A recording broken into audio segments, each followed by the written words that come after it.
রিয়াজ এসে পিছন থেকে আমাকে জড়িয়ে ধরল। আমি একটু লজ্জা পেলাম, কিন্তু আমার হৃদয় আনন্দে ভরে উঠল। আমরা একসাথে অনেকক্ষণ। আমার নাম লিজা, আর আমি আমার খালাতো ভাই রিয়াজের গল্প বলতে যাচ্ছি। ছোটবেলা থেকেই আমরা খুব কাছের ছিলাম। একসাথে খেলা করা, গল্প করা আমাদের প্রতিদিনের জীবনের অংশ ছিল। আমার ভাই হলেও রিয়াজের সাথে আমার সম্পর্ক বন্ধুত্বের চেয়েও বেশি কিছু হয়ে ওঠে। এক সময় আমরা প্রায় খালার বাড়িতে দেখা করতাম। সেখানে উঠানে আমরা খেলতাম, কথা বলতাম, আর ভবিষ্যতের স্বপ্ন দেখতাম। ছোটবেলা থেকেই রিয়াজ একটু শান্ত, গভীর চিন্তার মানুষ ছিল, আর আমি ছিলাম একটু চঞ্চল, প্রাণবন্ত। একদিন দুপুর বেলায় সবাই ঘুমিয়ে পড়েছিল। আমি আর রিয়াজ একসাথে ছাদে উঠলাম। আমি বললাম, আচ্ছা রিয়াজ, তুমি কি কখনো ভেবেছ আমরা কেমন হব বড় হয়ে? রিয়াজ একটু হেসে বলল, হয়তো আমরা তখনও এমনই থাকব, একে অপরের পাশে।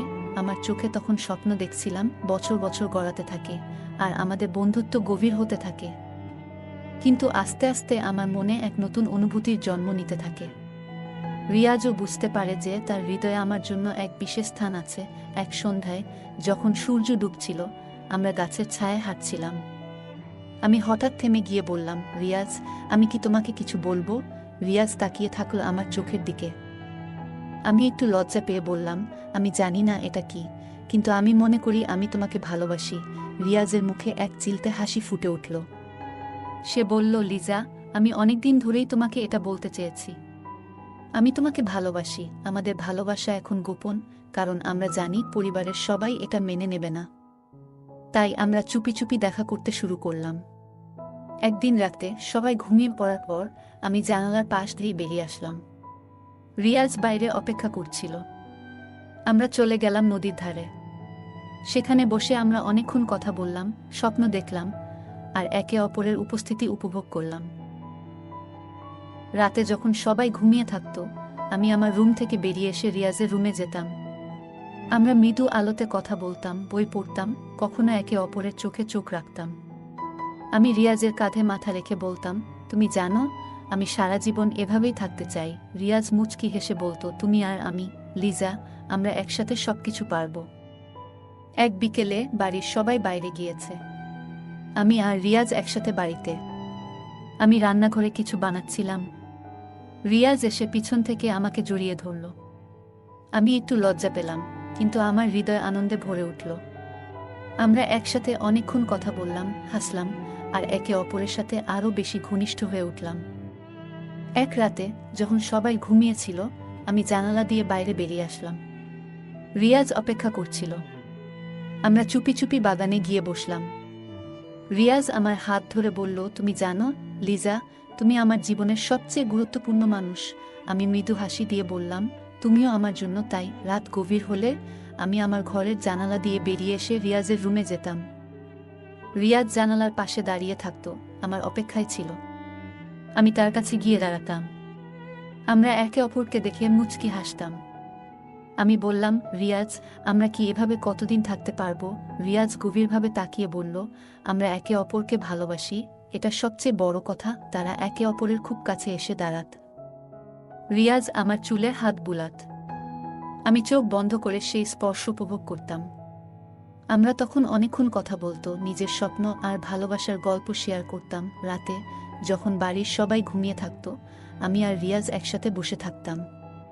রিয়াজ আমার হাত ধরে বলতো, তুমি জানো লিজা, আমি তোমাকে ছাড়া থাকতে পারবো না। আমি চোখে পানি নিয়ে বলতাম, আমিও না রিয়াজ। তারা একে অপরের খুব কাছে এসে দাঁড়াত। রিয়াজ আমার চুলে হাত বুলাত। আমি চোখ বন্ধ করে সেই স্পর্শ উপভোগ করত। তখন অনেকক্ষণ কথা হতো, ভালোবাসা প্রকাশ করা হতো, নিজের স্বপ্ন আর ভালোবাসার গল্প শেয়ার করতাম। একদিন আমরা ছাদে বসেছিলাম। রাতের আকাশে তারা ঝিকিমিকি করছিল। আমি বললাম, রিয়াজ, আমরা কি একসাথে এই তারার নিচে সারা জীবন কাটাতে পারবো?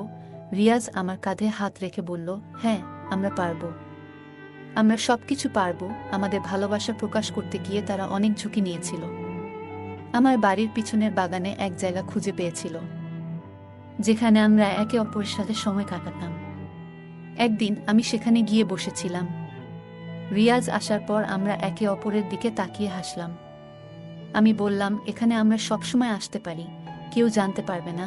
রিয়াজ বলল, এই জায়গা আমাদের নিজেদের, শুধু আমাদের। আমরা একে অপরের প্রতি অসীম বিশ্বাস ও ভালোবাসা অনুভব করত। আমি বলতাম, তুমি আমার জন্য সবকিছু রিয়াজ। রিয়াজ মৃদু হেসে বলতো, তুমিও আমার জন্য সবকিছু শুভ্রা। তাদের ভালোবাসা একে অপরকে শক্তি দিত, সাহস দিত। আমি বলতাম, আমি জানি না ভবিষ্যতে কি হবে, কিন্তু আমি জানি তুমি আমার পাশে থাকবে। রিয়াজ বলতো, আমরা সবকিছু পারবো শুভ্রা। আমরা একে অপরের পাশে সবসময় থাকব। আমরা একসাথে অনেক সময় কাটাতাম। রিয়াজ বলল, শুভ্রা, আমি তোমার সাথে সারা জীবন কাটাতে চাই। শুভ্রা মৃদু হেসে বলল, আমিও রিয়াজ। আমরা সবসময় একসাথে থাকব। আমরা একে অপরকে নিয়ে অনেক স্বপ্ন দেখতাম। আমি বলতাম, আমি চাই আমরা একসাথে সবকিছু করব। রিয়াজ বলতো, আমরাও তাই করব। আমরা একে অপরকে ভালোবাসি। আর এটাই সবচেয়ে বড় কথা, আমাদের গোপন সম্পর্ক একদিন ধরা পড়ে যায়। পরিবারের সবাই প্রথমে আশ্চর্য হয়, কিন্তু আস্তে আস্তে তারা বুঝতে পারে আমার আর রিয়াজের ভালোবাসা কতটা গভীর। শেষ পর্যন্ত পরিবারের সবাই তাদের মেনে নেয়, আর তাদের সম্পর্কের প্রতি সম্মান জানায়।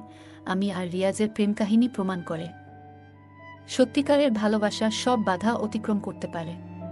তারা একে অপরের সাথে আজও সুখে আছে, আর তাদের গল্প সকলের মনে এক গোপন প্রেমের স্মৃতি হয়ে থাকে। গল্পটা কেমন লাগলো জানাতে ভুলবে না। তোমাদের সাথেও কি এমন কোনো ঘটনা ঘটেছে? যদি ঘটে থাকে তাহলে কমেন্টে জানাতে ভুলবে না। আরও মজার মজার রোমান্টিক গল্প শুনতে চাইলে ভিডিওটি লাইক, শেয়ার এবং চ্যানেলটি সাবস্ক্রাইব করতে ভুলবে না। ধন্যবাদ।